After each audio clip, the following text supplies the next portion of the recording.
नया साल शुरू होते ही हम सबके मन में एक ही सवाल घूमने लगता है कि भाई इस बार छुट्टियों में कहाँ चले। अगर आप उत्तर भारत की कड़कड़ाती ठंड और कोहरे से तंग आ चुके हैं तो यकीन मानिए दक्षिण भारत की हवाएं आपका इंतजार कर रही हैं।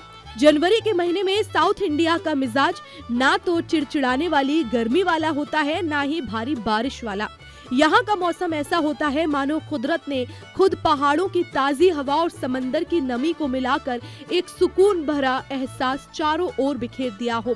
तो चलिए जानते हैं साउथ के उन 5 जादुई ठिकानों के बारे में जो इस मौसम में किसी जन्नत से कम नहीं लगते।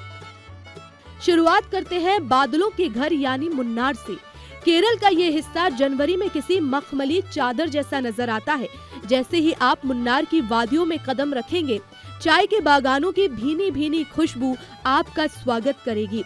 अगर आप कोचीन एयरपोर्ट से टैक्सी लेकर यहाँ पहुँचते हैं तो रास्ते भर के नज़ारे ही आपका आधा पैसा वसूल कर देंगे। पहाड़ों की बात छिड़ी है तो ऊटी को कैसे भूल सकते हैं।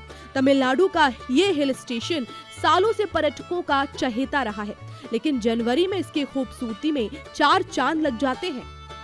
इसे पहाड़ों की रानी यूं ही नहीं कहा जाता। यहाँ की नीलगिरी टॉय ट्रेन में बैठकर जब आप सुरंगों और ऊंचे पुलों से गुजरते हैं तो ऐसा लगता है जैसे किसी फिल्मी सीन का हिस्सा बन गए हो। अगर आप भीड़भाड़ से दूर किसी शांत और खुशबूदार जगह की तलाश में हैं, तो कुर्ग आपके लिए सबसे बेस्ट है। कर्नाटक के इस हिस्से को भारत का स्कॉटलैंड कहा जाता है। जनवरी में यहाँ के कॉफी बागानों में घूमना और ताजी कॉफी के महक को महसूस करना एक अलग ही नशा है। कुदरत की गोद में बसे इस शहर में सिर्फ शांति ही नहीं बल्कि रोमांच भी भरपूर है। प्रकृति के नजारों से थोड़ा आगे बढ़ें और इतिहास व संस्कृति की ओर रुख करें तो हम्पी का नाम लिस्ट में सबसे ऊपर आता है। हम्पी को सिर्फ खंडहरों का शहर समझना गलत होगा। सच तो ये है कि ये पत्थरों पर उकेरी गई एक बेहद खूबसूरत कविता जैसा है, जहाँ हर नक्काशी बीते दौर की भव्यता बयां करती है। वैसे तो यहाँ साल भर सैलानी आते हैं, लेकिन जनवरी का मौसम यहाँ घूमने के लिए सबसे बेहतर होता है, क्योंकि इस वक्त पत्थर ज्यादा गर्म नहीं होते और आप बिना थके घंटों तक विरूपाक्ष मंदिर और मशहूर स्टोन चैरियट को निहार सकते हैं। पहाड़ों और इतिहास की सैर के बाद सफर के आखिरी पड़ाव पर बात करते हैं सुकून के असली ठिकाने अल्पुजा की, जिसे लोग प्यार से अलेप्पी भी कहते हैं।